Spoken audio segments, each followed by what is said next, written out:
C'est tout. Donc un mot a autant de signification que de manière de s'en servir. Et il disait, la signification, c'est l'usage. Et Gilbert Simondon dit, le transindividuel, c'est la signification. Ce que je vous dis, moi, c'est que dans le fond pré-individuel, qui est constitué par des souvenirs qui flottent comme ça dans le fond pré-individuel, des souvenirs que nous n'avons pas vécus, qui sont supportés par des hypomnématas, c'est-à-dire par des objets, par des rétentions tertiaires, par des mots, Eh bien, entre toutes ces choses qui flottent dans le fond pré-individuel, il y a des relations, et ces relations constituent ce que Simondon appelle du transindividuel, c'est-à-dire de la signification. Je vais y revenir tout à l'heure plus en détail. Plus tard, j'y reviendrai encore plus en détail, à la fin de ce cours, tout à fait à la fin, au mois de janvier, lorsque j'essaierai de vous dire pourquoi la signification, ça n'est pas la même chose que le sens. La signification, c'est quelque chose dont j'hérite, qui m'est légué, comme une règle à laquelle je me conforme. Le sens, c'est quelque chose que je produis, qui est nouveau, et qui n'est pas donné. C'est l'individuation de la signification, le sens. Quoi qu'il en soit, les souvenirs collectifs, les rétentions secondaires collectives, se déposent en couches, vous disais-je, se sédimentent et forment une sorte de tapis dans lequel se trament des motifs, les motifs d'une mémoire collective à partir de laquelle je peux penser, et c'est à nouveau ma spirale qui revient. Mais cette grande spirale-là dont je vous parle, qui est ce fond pré-individuel, elle est pleine de fantômes, elle est pleine de revenances, elle est pleine d'un pouvoir de revenir, et de revenir différemment, comme quelque chose d'autre que ce que c'était autrefois. Et c'est ça qui constitue le potentiel d'individuation du fond pré-individuel. C'est ça que, par exemple, qui rend possible, par exemple, ce que Freud appelle le Witz, l'esprit, les mots d'esprit. Vous savez, les plaisanteries, lorsque Freud dit, il y a tout à coup, je vous dis une blague et ça vous fait rire, ça vous chatouille la tête. Il dit, en fait, ça sort de votre inconscient comme quelque chose qui revient d'un seul coup. C'est un mot d'esprit, c'est une revenance. Spirit, Geist, Witz, etc. Ce sur quoi Jacques Lacan spéculera énormément lorsqu'il investira la question du langage comme étant la question du signifiant où ça revient sans cesse et ça vient de l'inconscient. Autrement dit, quand je vous parle du pré-individuel, je vous parle aussi de l'inconscient. Pas au sens strictement freudien seulement, mais en un sens qui inclut le sens freudien. Je dis pas au sens strictement freudien seulement parce qu'il y a des choses qui sont inconscientes, pas au sens de l'inconscient de Freud. Il y a des choses dont je n'ai pas pris conscience, tout simplement, qui ne sont pas l'inconscient de Freud. Par exemple, je n'ai pas pris conscience de la beauté de telle église, ou je ne sais pas quoi. Bon, ça, c'est pas l'inconscient de Freud. Mais c'est une forme de l'inconscient, de l'invisible dont parlaient les Grecs à travers leurs poètes, qui n'est pas exactement la même chose que l'inconscient. Mais ça a beaucoup à voir. Autrement dit, si le transindividuel se présente à la conscience comme signification, c'est ce que je vous disais tout à l'heure, comme ce qui relie les souvenirs collectifs entre eux et donne des règles,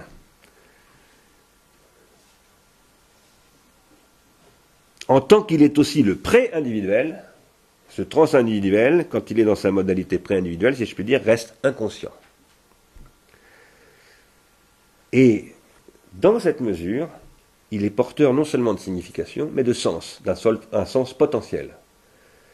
C'est-à-dire que ce transindividuel qui reste inconscient, eh bien, il peut ressurgir en moi pour produire non plus simplement la répétition d'une règle, mais un sens nouveau, c'est-à-dire un processus d'individuation, une transformation. J'insiste sur ces questions, comprenez-moi bien, c'est parce que ça va être l'enjeu de la République. C'est ça qui est derrière la question de la République. Quand Platon, on va dire au 3e livre de la République, sortons les poètes et les musiciens qui ne se conforment pas aux instructions des philosophes. Parce que c'est ça que dit la République. Vous pouvez faire de la poésie à une condition, c'est que vous fassiez la poésie que nous, les philosophes, nous vous demandons de faire. Lorsque Platon va dire ça, au livre 3, notamment, pas seulement là, mais surtout dans le livre 3, c'est là que ça passe, eh bien, c'est une manière de virer tout ce qui permet l'inconscient du langage de s'exprimer. C'est-à-dire tout ce qui va produire ce qu'on appelle, depuis Ferdinand de Saussure, du diachronique, au sens où ça a été étudié aussi par un penseur important pour moi qui est Mikhail Bakhtin, et qu'il appelait lui le dialogique.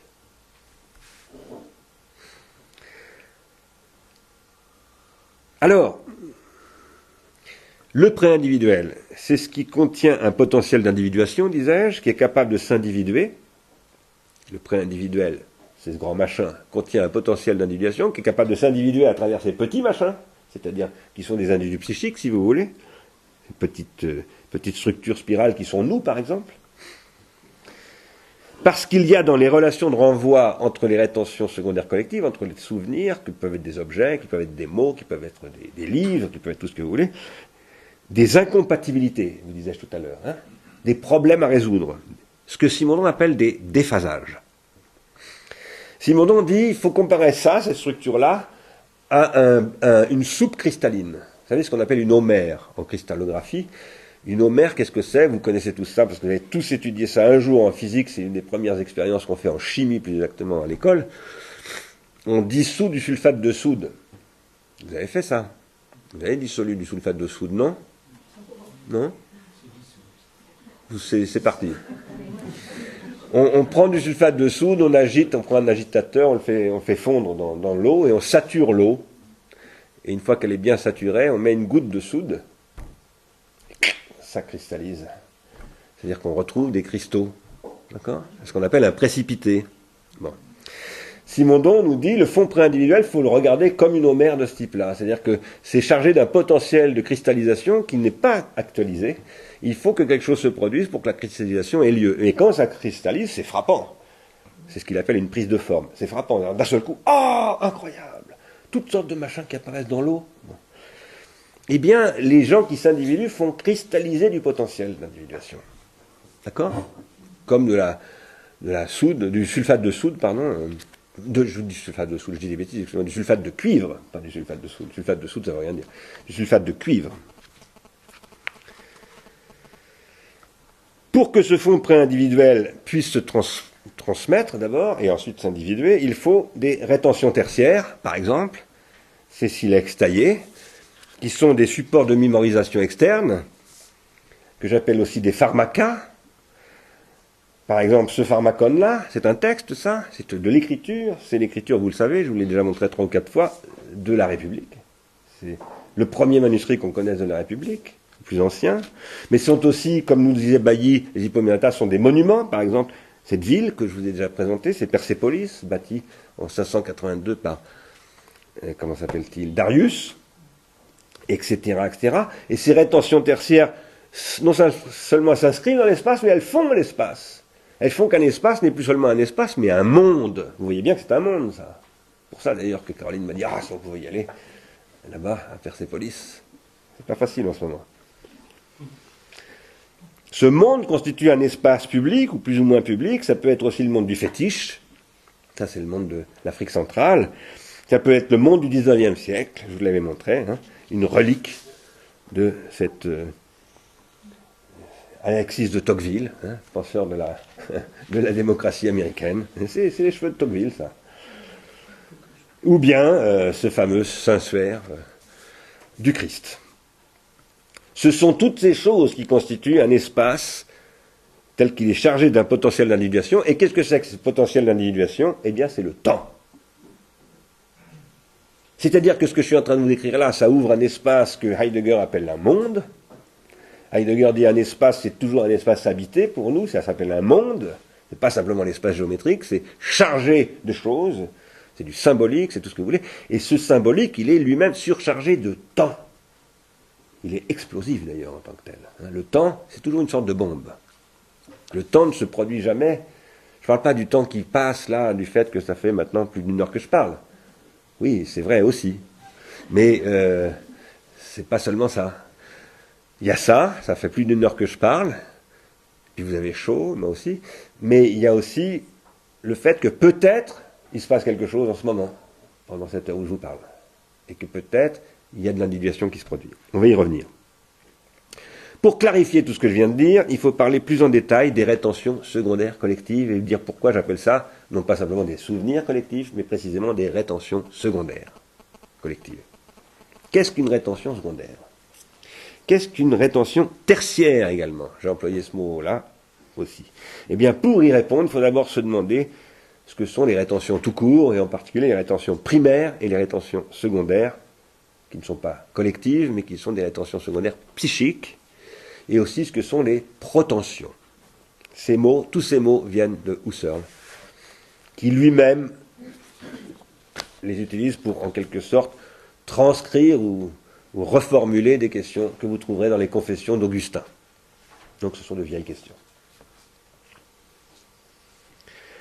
J'avais déjà souligné ici l'an passé que de ce que je suis en train de dire en ce moment, par exemple depuis plus d'une heure que je parle, chacun d'entre vous, chacune d'entre vous ici retient quelque chose de spécifique.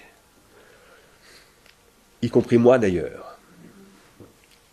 Si l'on demandait à chacun de nous ici de dire ce qui s'est dit depuis plus d'une heure, on n'obtiendrait que des réponses différentes. Il n'y aurait pas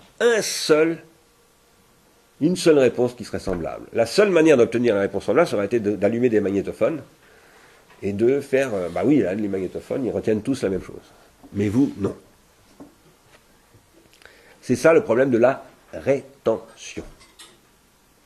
La rétention, c'est ce que l'on retient. Ce que nous entendons dans ce que dit quelqu'un, c'est ce que nous disons qu'il dit. Ce que je dis, c'est vous qui le dites. Voilà. Ça, c'est le truc absolument fondamental, qui est d'ailleurs mis en évidence par Socrate. C'est pour ça que Socrate fonde la philosophie. Parce qu'il dit cela. C'est ça que veut dire aussi l'anamnésis. Je vais y revenir tout à l'heure. Ce que je dis, c'est vous qui le dites. Ce que vous avez entendu de ce que je viens de dire, c'est vous qui le dites. Dans ce que je dis, vous sélectionnez des traits que votre expérience individuelle, c'est-à-dire votre passé, c'est-à-dire votre mémoire, vous permettent de sélectionner. Et comme vous avez tous une mémoire différente, vous ne sélectionnez pas la même chose. C'est toujours la fameuse spirale. Pour le dire autrement, nous projetons dans ce que nous entendons ce que nous y attendons. Vous venez ici avec des attentes et vous projetez dans ce que je dis, qui vous sert d'écran de projection, des attentes qui sont les vôtres. Et ce n'est pas du tout une mauvaise chose. Ces attentes forment ce qu'on appelle une attention. Et c'est pour cela que Platon non seulement peut dire, mais surtout doit dire que la pensée, c'est toujours ce qui pense par soi-même. Lorsque Platon dit ça, il ne dit pas aux jeunes Athéniens, attention, il faut penser par vous-même, contre les sophistes. Non, il dit, on ne pense que quand on pense par soi-même, parce que c'est comme ça, c'est ça la pensée. La pensée, c'est ce qui sort de moi. Je ne peux pas la recevoir du dehors. Mais ce n'est pas seulement la pensée. Même avant la pensée, parce qu'il y a de l'antéprédicatif, comme on l'appelle, c'est-à-dire avant la pensée, ce que je perçois même, avant même que je ne le pense. Si jamais penser veut dire penser que je pense cela, parce que c'est ça penser. Penser, ça veut dire penser ce que je pense. Je pense que je pense ça. Penser, ça veut dire revendiquer quelque chose. Tout ce qui m'arrive, ce que je perçois, eh bien je sélectionne dans ce que je perçois, en fonction de finalement ce que je suis capable de sélectionner, y compris dans la sensation même. Exemple qui est donné par Aristote dans le traité de l'âme.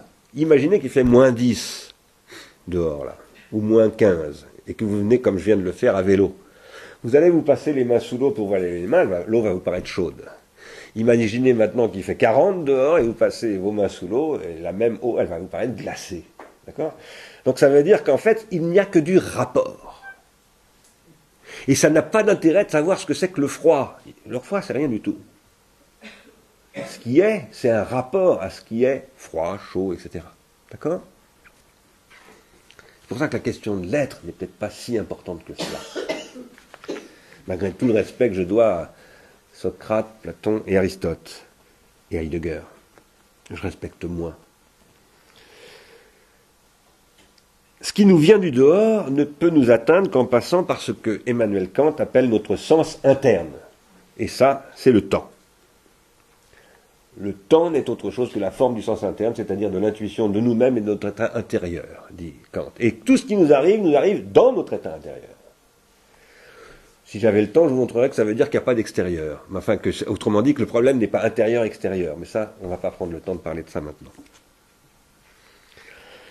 Quoi qu'il en soit, ce qui nous arrive comme dans la forme du sens interne, c'est-à-dire comme temps, c'est une réalité temporelle de ce qui nous arrive, justement. Il y a quelque chose qui nous arrive. Et cette temporalité qui nous arrive, elle est constituée par ce que Husserl appelle des rétentions primaires. C'est là que ça va devenir important d'être précis. Parfois, il faut être très précis dans l'usage des mots, souvent même, presque toujours, pas toujours. Mais parfois, il faut être absolument très précis. Rétention primaire, qu'est-ce que ça veut dire? Vous m'écoutez, chacune et chacun d'entre vous qui m'écoutez retient quelque chose dans ce que je dis, et vous ne retenez pas tous la même chose. Cette rétention que vous produisez là, en ce moment, au moment où je suis en train de vous parler, vous retenez ce que j'ai dit auparavant. C'est parce que vous avez retenu ce que je viens de dire juste avant que vous pouvez comprendre ce que je suis en train de dire maintenant. Eh bien ça, dit Husserl, c'est pas du passé, c'est du présent. Sinon, ça ne permettrait pas à ce que je suis en train de dire maintenant de se présenter à vous. C'est encore du présent. Et c'est ça qu'il appelle la rétention primaire. C'est comme ça que ça se présente à vous. Cette rétention, dit-il, qui est une rétention primaire, non, c'est pas lui qui le dit, c'est moi. Cette rétention dont parle Husserl, moi je dis que c'est une sélection primaire, c'est-à-dire que vous sélectionnez pendant que vous retenez. Vous ne retenez que ce que vous sélectionnez. Vous auriez pu retenir tout à fait autre chose. La preuve, c'est que tous les gens qui sont là à part vous retiennent autre chose que vous. Donc, et ça ne veut pas dire que vous êtes un imbécile ou qu'ils sont des imbéciles. C'est comme ça. Ça s'appelle l'individuation. Et c'est magnifique. C'est magnifique. C'est magnifique, mais on va voir tout à l'heure que c'est aussi un problème. C'est magnifique, mais c'est un problème. C'est un magnifique problème. Vous ne retenez pas la même chose parce que vous avez non pas simplement des rétentions primaires, mais des rétentions primaires qui sont depuis devenues des rétentions secondaires, que j'appelle des rétentions secondaires psychiques. Ces rétentions secondaires psychiques, eh bien, elles constituent, là, les spires qui sont là, ça c'est vous, et puis la spire qui est là, c'est moi qui suis en train de parler, et vous retenez dans cette spire qui est en train de vous arriver dessus, sur le coin de la figure, et que c'est ce que je suis en train de vous dire, vous retenez ce que votre potentiel qui est là vous permet de retenir. D'accord? Et vous ne retenez pas la même chose. Mais ces rétentions secondaires psychiques, elles ont d'abord été des rétentions primaires. C'est-à-dire que ça vous est d'abord apparu comme des choses qui vous arrivaient au présent, et puis c'est devenu du passé. Par exemple, ce que je disais il y a 15 jours. Ce que je disais à 15 jours, c'était des rétentions primaires il y a 15 jours, aujourd'hui c'était des rétentions secondaires. C'est devenu du passé. Et à partir de ce que je vous ai dit il y a 15 jours, d'ailleurs, si je n'ai pas été trop nul il y a 15 jours, vous devez certainement vous servir des rétentions primaires d'il y a 15 jours, qui sont devenues des rétentions secondaires depuis, pour sélectionner les rétentions primaires d'aujourd'hui. Sinon, mon cours est pas bon. Ça arrive, hein. Alors, là où je voulais en venir maintenant à propos de ces rétentions, c'est que les rétentions, primaires comme secondaires, ça produit des protensions, c'est-à-dire des attentes. Vous venez dans ce cours avec vos rétentions secondaires qui sont là, et elles sont dans tous les nœuds que vous voyez là, et dans ces nœuds, il y a des incompatibilités. Et ces incompatibilités, ça forme des protensions. Vous attendez quelque chose. Vous attendez que dans ce que je dis, il y ait des solutions à ces incompatibilités, ou pas forcément des solutions, mais des individuations de ces incompatibilités. Vous attendez de faire quelque chose de ces incompatibilités. Dans ces incompatibilités, il y a M. Strauss-Kahn, il y a M. Sarkozy, il y a vos histoires à vous que personne ne connaît, qui sont absolument secrètes, comme M. Sarkozy d'ailleurs avait des choses secrètes, M. Strauss-Kahn, voulais-je dire, je les confonds, c'est bizarre, etc., etc. Mais tout ça, ça produit des protensions. Les rétentions, ça engendre des protensions. Quand vous retenez des choses, de manière absolument spontanée, eh bien vous projetez des choses. Et ces projections, on appelle ça des protensions. J'appelle ça des protensions psychiques. Certaines sont absolument publiques. D'abord parce que vous les partagez avec tout le monde. Par exemple, la figure si A alors B, dans certaines circonstances, oui, vous êtes passé à l'école, si A alors B, tout le monde, hein, ça s'appelle des rétentions secondaires collectives très largement partagées, qui engendrent des protensions secondaires collectives très largement partagées. Et puis ça peut être aussi des protensions intimes, des choses qui sont au fond de vous, et non seulement vous ne le direz à personne, mais vous ne le savez même pas. Parce que les choses vraiment intimes, eh bien vous ne les connaissez pas. Alors cela étant, ces protensions, là, ce dont je viens de vous parler, c'est des protensions secondaires, elles sont d'abord produites par des protensions primaires. Les protensions primaires, ce que j'appelle les protensions primaires, sont induites par des rétentions primaires. Je vous donne un exemple. Si je fais pa pa pa pa, eh bien chez vous ça fait ça. Pa pa pa pa. Vous êtes d'accord avec moi? Si je fais pa pa pa pa, vous continuez. Alors vous allez me dire, oui mais ça c'est parce qu'on le connaît. Oui mais si je fais vous allez continuer. La rythmique, comme on l'appelle en jazz, qui là est une rythmique ternaire, ça induit automatiquement certains types de protensions. Les musiciens, selon un théoricien de la musique que j'affectionne beaucoup, qui s'appelle Leonard Meyer, qui est un Américain, appelle ça l'expectation. Il explique que toute la musique est un art de l'expectation. Comment créer des attentes? Des attentes convenues, sur la base desquelles surgissent des attentes absolument pas convenues. Le grand spécialiste de ça, c'est Alfred Hitchcock. Toute la technique du suspense Hitchcock consiste à produire, il explique ça très très bien dans son dialogue avec Truffaut, il appelle ça mettre des bombes. Et ça consiste à créer des projections potentionnelles. Alors, je n'ai pas le temps de vous en parler, mais je pourrais vous expliquer, si on avait le temps, que ce qui fonctionne au cinéma, ce sont ce que j'appelle les archiprotensions, dont les plus basiques sont l'amour et la mort. Alceste. Pratiquement dans tous les films, vous avez ou de l'amour, ou de la mort, ou les deux, et puis souvent des choses en plus, du sperme, du sang, tout ce que vous voulez. C'est-à-dire des fonds pulsionnels. Les pulsions, ce sont des protensions élémentaires que nous avons tous en nous, et que nous transformons, que nous essayons de sublimer en précisément en investissement, en autre chose que de la simple pulsion. Et les grands films, c'est ça. C'est ce qui transforme des archiprotensions de ce type en quelque chose qui devient sublime. Voilà. John Ford en a fait. Tous les grands films d'Hitchcock sont cela, etc. D'une façon plus générale, il y a des enchaînements protentionnels de toutes sortes. C'en est un, ta-ta-ta-ta, c'en est un autre, ou ça s'en va, etc. Bon. Mais également des choses beaucoup plus formelles et conceptuelles, comme par exemple ce qu'a pensé cet homme-là qui s'appelait David Hume, un grand homme écossais qui a développé une théorie de l'expérience comme processus d'association dans son enquête sur l'entendement humain, où il pose que des modèles comme la causalité, par exemple. La causalité, vous savez ce que c'est que la causalité? Si vous prenez un corps pesant et que vous le lâchez, il tombe. Ça, c'est une forme de la causalité. Eh bien, la causalité, telle cause a tel effet, etc. La causalité, Hume nous dit dans son enquête sur l'entendement humain, c'est en fait un processus protentionnel. Il y a une protension entre des types de rétention qui va se produire. C'est-à-dire que vous mettez telle rétention, et puis vous mettez une autre rétention, et entre les deux va se créer un lien de causalité. On va dire, la première rétention, c'est la cause. S'il y a cette cause, alors il y aura cet effet. Parce que vous avez déjà eu cette expérience que s'il y a eu cette cause, il y a eu cet effet, etc., etc.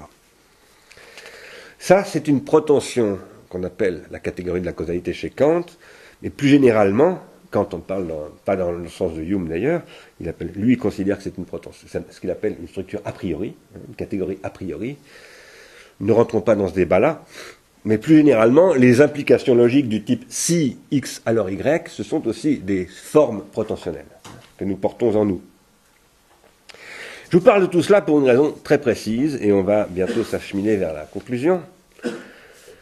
C'est parce que tout cela, tous ces fonds pré-individuels qui sont constitués de rétentions secondaires collectives, que l'on peut engendrer et à travers lesquelles se produisent des protensions, eh bien, on peut, à travers ces rétentions secondaires collectives, susciter des protensions secondaires collectives.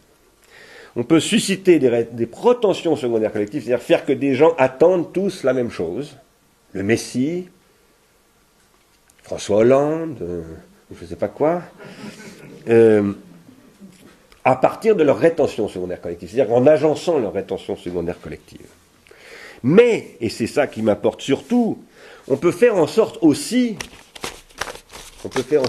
et ça n'est plus tout à fait ni le Messie, ni François Hollande, ni M. Sarkozy, encore que... Bon. On peut faire aussi en sorte que les protensions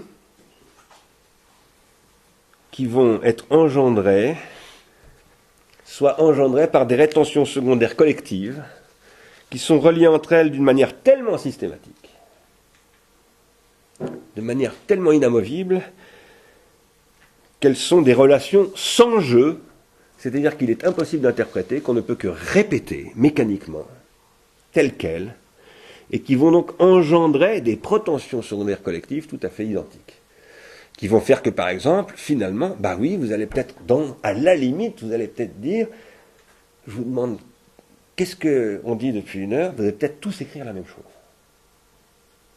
Ah, mais c'est pas possible, ça. Vous me disiez, vous étiez bien d'accord, pour dire non, c'est pas possible. Ah, c'est peut-être pas possible, mais en tout cas, c'est ce que Orwell appelle la novlangue, et c'est ce qui est engendré par la novlangue, et c'est ce que les nazis ont fait, selon Victor Klemperer.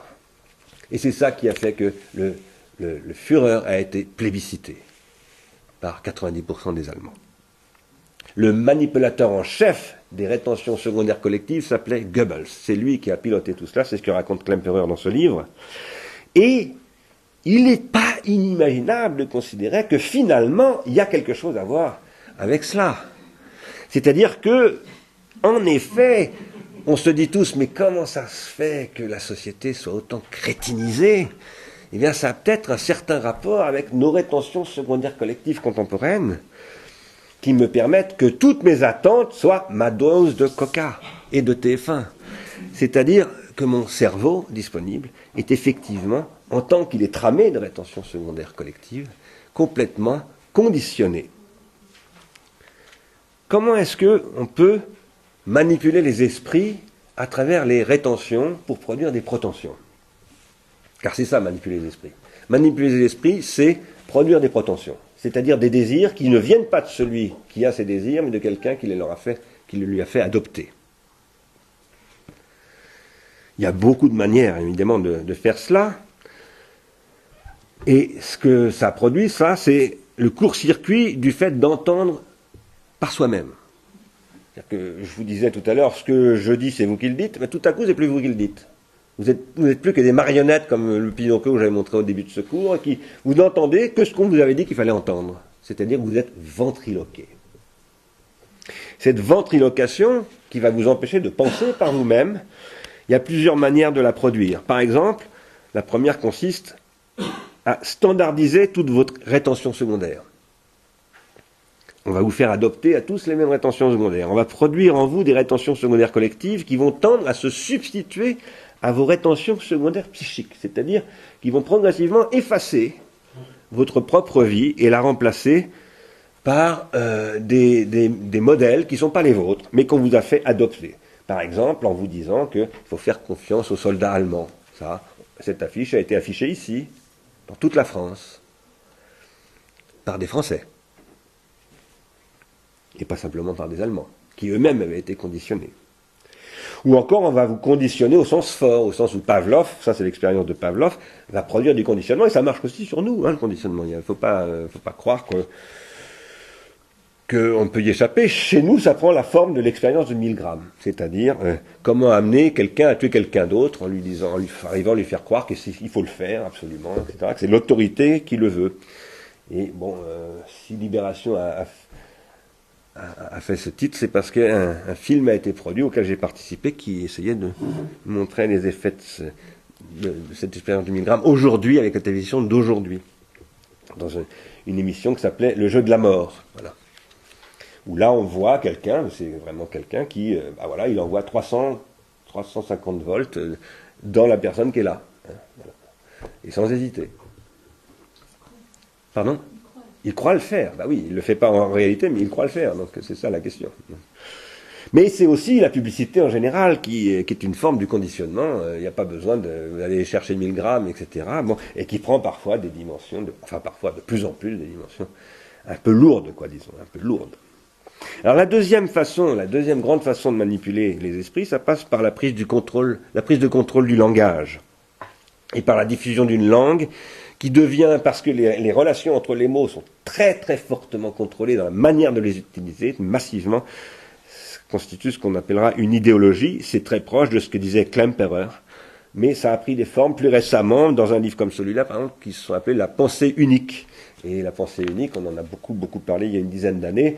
Il y a encore Eric Hazan qui en parle, Eric Hazan qui se réfère à Klemperer et qui montre comment tout l'appareil contemporain de la presse, de la télévision, etc., est massivement contrôlé pour produire une nouvelle novlangue, voilà, ou une nouvelle langue du Reich, dans un bouquin qui s'appelle La propagande du quotidien. Et il montre que se reproduisent finalement des mécanismes qui étaient très semblables à ce que Goebbels, c'est-à-dire à l'époque du totalitarisme, on mettait en place. Bon. Mais avec des voix soft, c'est ce qu'on pourrait appeler ça une dictature soft. La dictature du soft, on pourrait l'appeler comme ça. Mais dans tous les cas, il s'agit de remplacer des rétentions secondaires psychiques par des rétentions secondaires collectives, qui elles-mêmes sont devenues du coup ininterprétables. Parce que vous avez bien compris que quand je vous disais tout à l'heure que quelque chose n'est interprétable que si vous n'avez pas les mêmes rétentions secondaires psychiques, il n'est pas besoin de faire une langue très compliquée, très savante. Non, il suffit de vous progressivement vous priver de vos rétentions psychiques. Et du coup, vous avez tous les mêmes rétentions, donc vous ne pouvez plus l'interpréter. Donc la langue devient ininterprétable. En dehors des horreurs qu'elle peut raconter, comme par exemple la langue nazie. Mais ce n'est pas forcément des horreurs. Aujourd'hui, la langue actuelle ne rencontre pas forcément des horreurs. Elle dit simplement qu'il faut interdire à la Banque Centrale Européenne de se doter de ses propres moyens, et obliger par exemple, d'aller sur le marché financier. Bon, ça, c'est pas une langue totalitaire en soi, c'est un point de vue, mais ce point de vue, il est diffusé de telle manière qui fait que finalement, il est jamais mis en question. À partir du moment où cette langue est devenue ininterprétable, c'est-à-dire qu'on ne peut pas l'individuer, ce n'est plus un fond d'individuation collective ou psychique, eh bien, il n'y a plus d'individuation, précisément. Et il y a de la désindividuation. De telles démarches, dans leur ensemble, consistent à court-circuiter l'activité d'individuation de l'âme. Cette activité qui, en principe, doit être une véritable écoute. Et l'écoute, c'est la projection d'une attente qui vient de moi et non pas de l'extérieur de moi. Quand j'écoute quelqu'un et que je l'écoute vraiment, ce quelqu'un est un autre, je ne peux écouter qu'un autre, mais à travers cet autre, on le verra dans Phèdre d'ailleurs, parce que c'est Platon qui le dit dans Phèdre, très bien, à travers cet autre que j'écoute, ce à quoi cet autre me donne accès, c'est à l'autre qui est en moi. Et ça, c'est ce que Socrate appelle la maïotique. Et c'est ce que la psychanalyse reprendra sur un registre un peu différent, évidemment. Autrement dit, quand je suis court-circuité, quand mes rétentions secondaires psychiques sont remplacées progressivement par des rétentions secondaires collectives auxquelles je participe de moins en moins dans leur production, ce que j'attends dans ce que je reçois, ce n'est pas moi qui l'attends. C'est ce qu'on a introduit en moi comme une attente qui n'est pas la mienne, parce qu'on m'a conditionné. Vous me direz peut-être que si mes attentes sont des produits de mes rétentions secondaires psychiques, et que si mes rétentions secondaires psychiques sont fondées sur des rétentions secondaires collectives, c'est ce que je vous dis depuis le début de ce cours, alors il n'est pas possible de dissocier mes rétentions secondaires psychiques et mes rétentions secondaires collectives. Et si vous me dites ça, vous aurez raison. Oui, mais ça ne veut pas dire qu'on ne puisse pas les distinguer. On ne peut pas les dissocier, c'est-à-dire qu'il n'existe pas de rétention secondaire psychique qui ne soit pas fondée sur des rétentions secondaires collectives, mais on ne doit surtout pas les confondre. Elles vont toujours ensemble, on ne peut pas avoir l'une sans l'autre, en tout cas on ne peut pas avoir la rétention secondaire psychique sans la rétention secondaire collective, mais on ne peut pas réduire la rétention secondaire psychique à la rétention secondaire collective. Ça s'appelle le totalitarisme. C'est très précisément comme ça que Zinoviev le décrit. Tous les mots que nous parlons sont des rétentions secondaires collectives, sinon on ne pourrait tout simplement pas les employer. C'est une des expériences de Artaud avec ses borborigmes, son théâtre de la cruauté, d'aller aux limites de cela. Voilà. Mais en règle générale, tout ce que nous pensons et ce que nous disons, c'est avec des mots que nous partageons tous. Mais nous n'entendons pas la même chose dans les mots, bien entendu. Alors vous pourriez aussi me faire remarquer et m'objecter que lorsque je plaide avec les philosophes grecs, comme je le fais depuis le début de ce cours l'an passé, pour une pensée rationnelle, moi je revendique cette conception de la pensée, c'est-à-dire d'origine apodictique, faisant du modèle géométrique un canon de la pensée, Et par conséquent, lorsque je plaide pour des définitions rationnelles, qui permettent de fonder des axiomes, de forger des théorèmes, etc., et qui permettent donc de produire des raisonnements au sens strict, lorsque je dis cela, je tends à homogénéiser les points de vue, à dire attention, ce mot-là, vous ne pouvez pas l'employer comme vous voulez, il y a telle définition. Donc je détruis les singularités et je désindividue votre usage de ces langages-là, par exemple. Si je vous dis non, vous ne pouvez pas employer ce mot comme ça. Je le dis souvent d'ailleurs dans ce cours. Moi je ne le dis pas comme ça, mais c'est souvent sous-entendu dans ce que je dis. Mais si vous me disiez cela, vous vous tromperiez. Si vous me disiez, quand vous dites que vous proposez des définitions strictes de mots, et que du coup, si vous supprimez la possibilité d'avoir des rétentions secondaires psychiques de ces mots, quand vous me dites cela, vous vous trompez. Comme Socrate parlant à Ménon, et comme il le montre, en particulier à Ménon en s'adressant à l'esclave de Ménon, je soutiens qu'une telle convergence de vues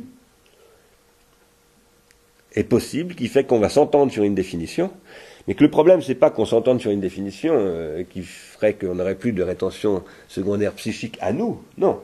C'est que si on s'entend sur une définition, il faut que ça nous vienne ensemble, cette entente. C'est-à-dire qu'il faut que ça vienne de nous.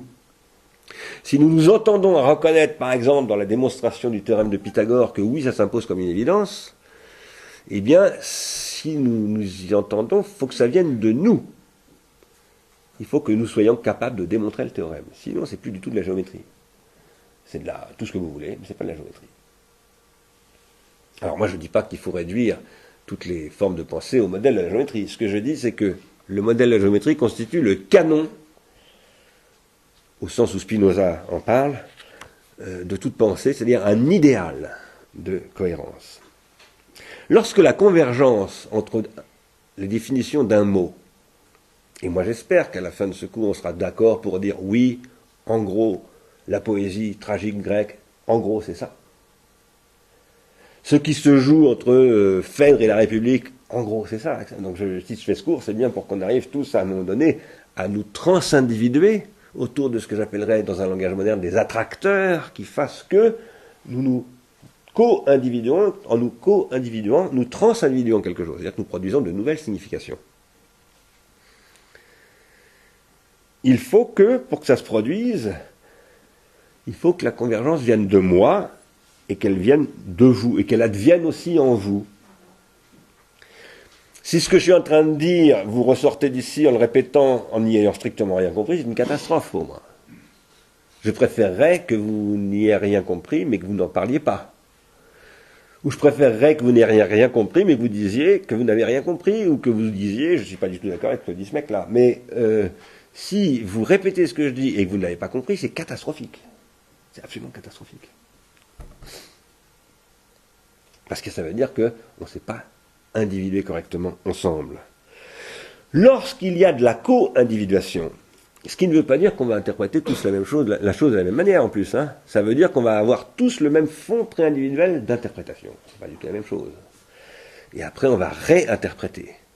C'est pour ça que Husserl disait à propos de la géométrie, elle est infinie. C'est-à-dire que tout géomètre est une rupture avec toute la géométrie constituée en puissance, pas forcément en acte, mais en puissance. Donc c'est la rupture qui est importante. C'est ce que j'appelais tout à l'heure le déphasage. Et la géométrie n'élimine pas les problèmes de géométrie, elle les augmente au contraire. Mais elle les rend plus rigoureux dans leur façon de se présenter. Et c'est pareil pour n'importe quelle œuvre, poétique, picturale. Regardez, qu'est-ce qui fait qu'une œuvre d'un peintre est une œuvre? C'est qu'elle tient comme un problème.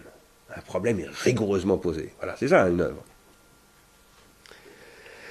Si nous arrivons à nous co-individuer et à nous transindividuer en visant le même point focal qui constitue ce que Deleuze appelait une ligne de fuite, à mon avis, et ce que moi j'appelle une consistance, d'ailleurs lui aussi utilisait ce mot, mais peut-être pas exactement dans ce terme, et c'est ce qui est à l'origine, à mon avis, de ce que Platon vise comme étant l'idée, mais je crois que justement l'idée platonicienne va rompre avec cela, pour des raisons que je dirai plus tard. Ça sera en revanche qui sera dans l'idée kantienne. Si cette consistance nous apparaît à un moment donné comme ce que j'appelle la vérité, mais qu'il faut dire en grec, aletheia, c'est parce qu'à un moment donné, qu'est-ce qui va se passer si nous arrivons à produire un tel processus de transindividuation? eh bien il va se passer que nous allons avoir l'impression de découvrir quelque chose. Quand je dis découvrir, c'est pas que nous avons découvert la constante de la lumière ou la physique, la relativité généralisée ou je ne sais quoi, mais néanmoins nous avons le sentiment, comme nous le voyons Platon ou Socrate le dire dans Ménon, dans toutes sortes de dialogues, que ensemble, quand nous dialoguons vraiment, nous accédons à quelque chose qui nous dépasse et qui nous rapproche les uns des autres. Comme l'amour dont parlait le banquet. Qu'est-ce que ça veut dire? Ça veut dire qu'à un moment donné, ensemble, nous sentons sortir du latent, l'était, quelque chose qui devient patent, l'étesse. Et c'est un moment qui se produit dans quelque chose qui ressemble à ça. Et ça, c'est un processus de transindividuation. Si vous voulez savoir comment j'appelle cette spirale, j'appelle ça un processus de transindividuation. Mais de telle sorte que tous les circuits qui sont formés par cette transindividuation-là, telle que je la décris en tant qu'elle produit de l'aletheia, eh bien, ils passent par tous. Et tous ces circuits passent par tous. Je veux dire par là que tous ceux qui sont concernés par cette co-individuation ont été traversés par le raisonnement. Ils se sont individués avec le raisonnement. Ils ne l'ont pas reçu de l'extérieur. Ils l'ont coproduit, si vous préférez. Et ça, c'est ce que, au départ, Socrate appelait un dialogue. Je dis au départ parce qu'évidemment, surtout à partir de la République, dans Platon, le dialogue ne va plus du tout être cela. Il va devenir ce que Platon va appeler la dialectique, c'est-à-dire une méthode analytique qui va permettre d'imposer la vérité des philosophes à tout ce qui n'est pas philosophique. Mais ça, on y reviendra plus tard. Maintenant, je voudrais vous parler, pour vraiment conclure, du troisième moyen de manipuler les esprits. Parce que je vous avais dit, il y a 3 possibilités. Je vous en ai donné que 2. La première, c'était, disons, la propagande, le conditionnement, etc. La deuxième, c'était la maîtrise du langage. Et une certaine façon de faire que le langage ne vous parle plus, mais vous fasse parler. Il ne vous parle plus, c'est-à-dire qu'il ne vous individue plus, mais il vous fait parler parce qu'il vous ventriloque. Et puis il y a une troisième manière. C'est celle que dénonce précisément Platon, à travers Socrate, dans la pratique des sophistes. Les sophistes qui court-circuitent le processus de transindividuation, dit Socrate. Pourquoi? Ils produisent des circuits courts de transindividuation, et ils deviennent ces circuits courts des courts-circuits dans l'individuation. C'est-à-dire en fait des processus de désindividuation. C'est ce que dira Socrate dans son dialogue avec Phèdre, à la fin du dialogue Phèdre. Lorsqu'ils parleront de l'écriture des sophistes, de Tammuz, de Teute, lorsque Socrate dira les sophistes utilisent la technique de l'écriture, les techniques du langage en général, pour manipuler l'esprit des jeunes Athéniens et pour leur donner l'impression qu'ils pensent précisément au moment où ils les empêchent de penser. Alors avant de commencer par lire Phèdre aujourd'hui même, on va commencer à lire Phèdre maintenant, avant de nous pencher sur l'allégorie de l'âme ailée, laissez-moi vous dire que c'est précisément cette troisième voie qui est la rétention tertiaire. Comment j'utilise la rétention tertiaire pour manipuler les rétentions secondaires et les rétentions primaires et les protensions. C'est par cette troisième voie qu'il est possible, sinon de manipuler les esprits forcément, mais du moins de les influencer en leur donnant l'impression donc de penser au moment précisément où ils cessent de penser. Et ça, c'est ce que j'appelle la prolétarisation des esprits. Pour moi, je l'ai peut-être déjà dit ici, je ne me souviens pas, la première personne à décrire un processus de prolétarisation, c'est Platon. S'il est vrai que le processus de prolétarisation, c'est ce qui détruit le sujet du savoir et qui prive le sujet du savoir, de son savoir, en le soumettant à une rétention tertiaire où ce savoir a été, en quelque sorte, transféré. Typiquement, le livre. Et lequel livre? Eh bien, le livre avec lequel se promène Phèdre, lorsque, dans le dialogue qui s'appelle Phèdre, il rencontre Socrate à la porte d'Athènes. C'est comme ça que ça commence. Mon cher Phèdre, où vas-tu donc? Et d'où viens-tu? De chez Lysias, etc., etc. Ah, sans doute, Lysias vous a-t-il régalé de ses discours. Phèdre se balade, sous son manteau, on va le voir tout à l'heure, il a un rouleau de papyrus.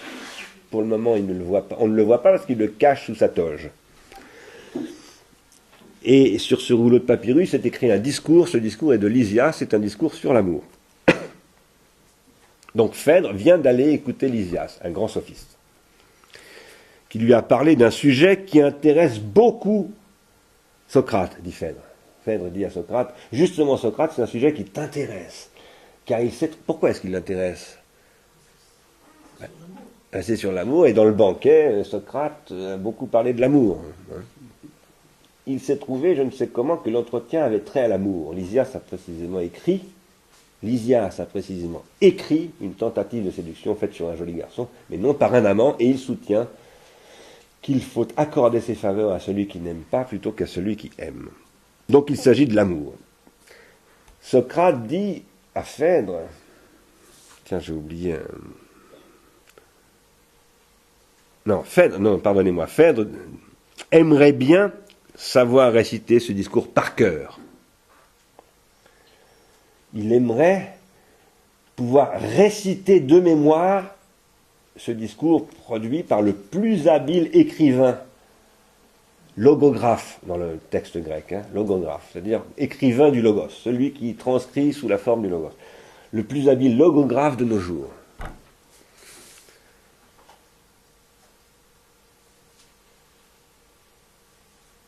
Phèdre aimerait savoir réciter ce discours par cœur, donc. Ce que veut le sophiste, et ce que veut l'élève du sophiste aussi, c'est apprendre par cœur. Le sophiste dit, tu me donnes une mine, je t'apprendrai des tas de trucs par cœur, que tu pourras répéter partout, comme un crétin qui a l'impression de penser alors que tu ne penses rien, mais tu t'en aperçois même pas. Un discours tout prêt, ce qu'on appelle aujourd'hui un prêt-à-penser, un tissu de clichés, de stéréotypes en tout genre, des topoi, on les appelle aussi, des dieux communs, et que l'élève abusé ira répéter partout inlassablement, croyant penser au moment même où il a cessé de penser. Parce que cette forme de la répétition, c'est une façon de ne plus penser.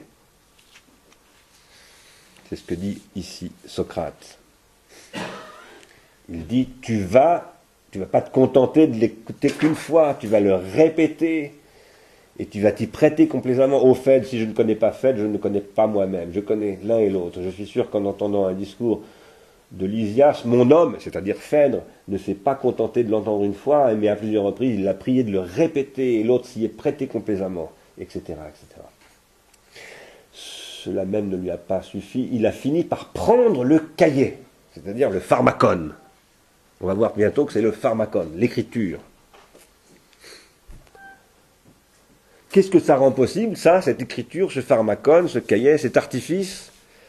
Une fausse pensée, une illusion de pensée, c'est-à-dire une pensée qui n'est pas une anamnèse, mais une hypomnèse, une répétition. C'est ça, l'hypomnèse, c'est la pure répétition, c'est la mémoire qui ne fait que répéter et reproduire ce qu'elle sait déjà, qui n'invente pas, qui ne se redécouvre pas. Autrement dit, c'est une mémoire qui n'est pas fondée sur son propre ressouvenir, mais sur quelque chose qu'elle a intériorisé d'extérieur. Ça ne surgit pas d'elle-même, ça ne sort pas de son fond préindividuel commun, comme par exemple la langue est un fond préindividuel commun. C'est une rétention tertiaire, l'écriture, qui permet de manipuler l'esprit. Oui, mon amour, vous savez que Socrate drague tous les jeunes gens qu'il rencontre. Quand tu m'auras montré ce que tu tiens dans ta main gauche, sous ton manteau, je soupçonne que c'est le discours lui-même. Voilà. Et en fait, il lui dit, sors ça, sors ce truc-là, que tu es en train de cacher. Alors, dans le prochain cours, nous verrons que la rétention tertiaire, c'est ça dont il s'agit, sous le manteau, c'est une rétention tertiaire, c'est un papyrus roulé sur lequel est écrit le discours de Lysias, qu'on peut apprendre par cœur et répéter comme un bonnet. Eh bien, c'est ce qui conduit à prolétariser celui qui croit savoir grâce à elle et qui précisément ne sait pas parce qu'il est prolétarisé, il ne pense plus. Le prolétariser, c'est le priver de son savoir, c'est-à-dire d'abord de sa mémoire, dit Socrate. C'est d'abord de la mémoire dont on va le priver. La mémoire des gestes, par exemple, de celui qui il savait faire un geste, comme Fred sait faire des gestes, et on va le remplacer par une machine. C'est ce que dira Socrate à Phèdre, donc en faisant parler le pharaon Thammuz. Ce n'est pas Socrate qui le dira, Socrate va raconter une histoire. Il dira, je vais te raconter, faire une histoire. C'est la rencontre de Thammuz et de Teut. Teut, c'est le dieu égyptien qui prétend avoir trouvé le remède à la finitude de la mémoire qu'est l'écriture. Et Thammuz, le pharaon, va lui dire, en réalité, c'est un poison, ton invention.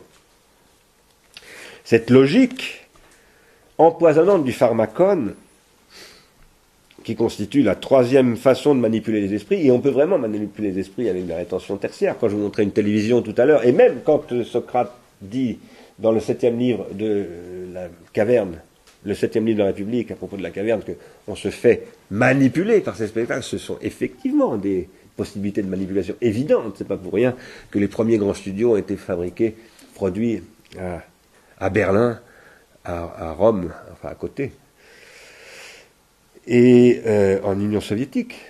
C'est pas pour rien du tout. C'est-à-dire que les rétentions tertiaires, ça a un pouvoir extraordinaire, pharmacologique et toxique, mais pas seulement toxique. C'est compliqué tout ça. Un des plus grands cinéastes qui travaillait avec Mussolini s'appelait Rossellini.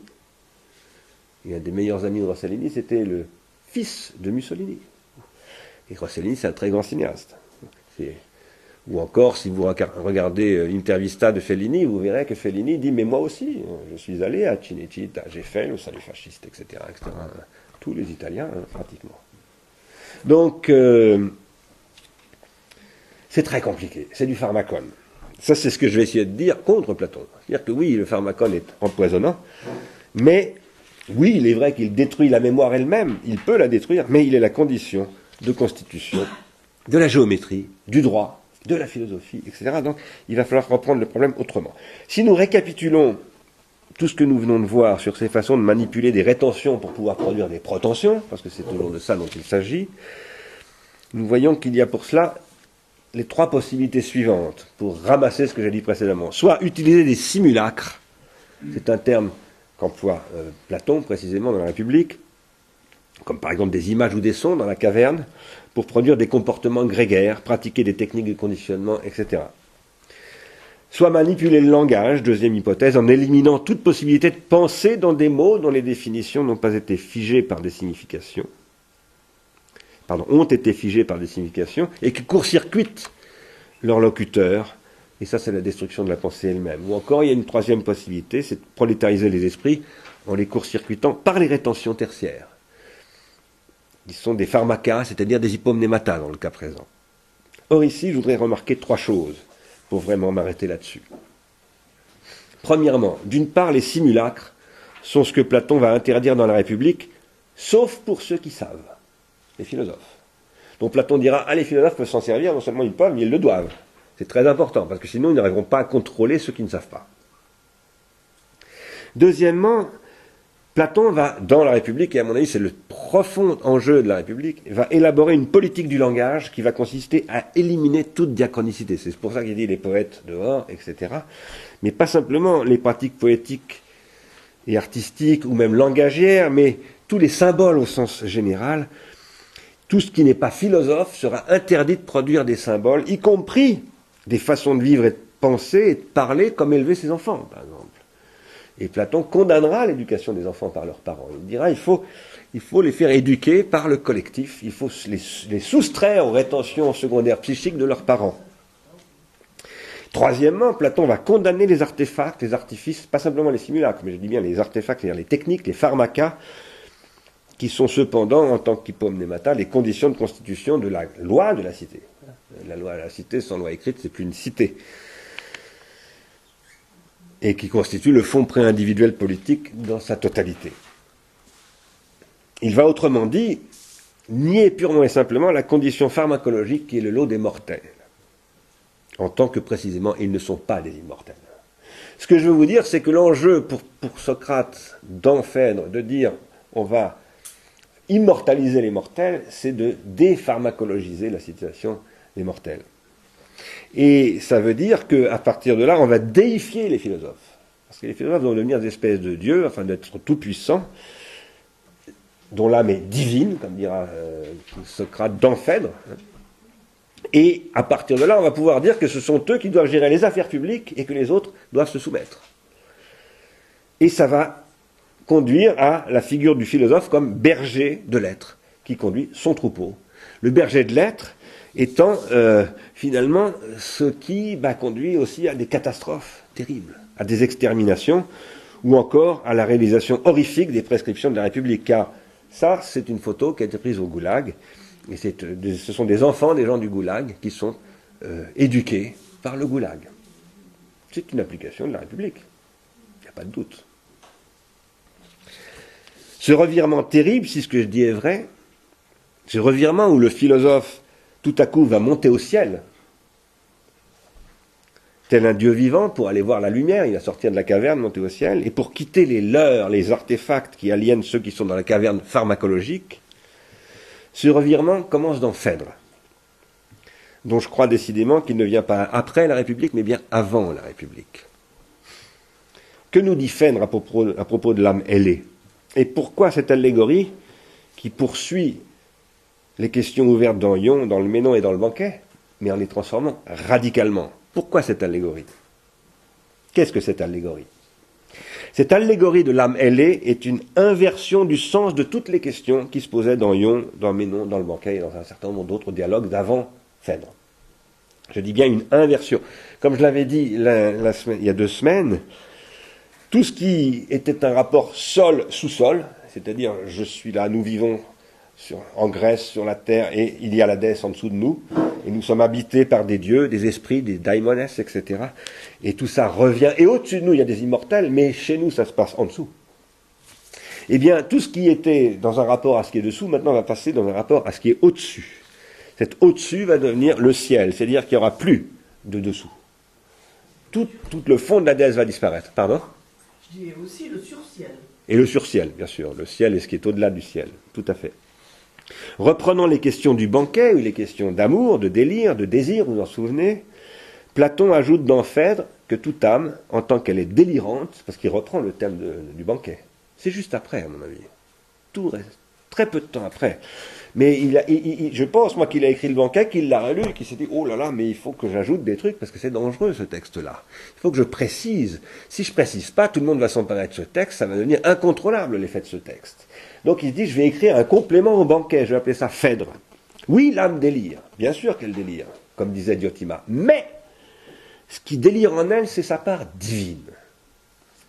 Ce ne sont pas seulement les poètes, comme disait Ion, c'est toute âme délire, y compris l'âme des dieux, parce qu'on va découvrir que les dieux ont une âme, ce qui n'était absolument pas du tout le cas chez les Grecs.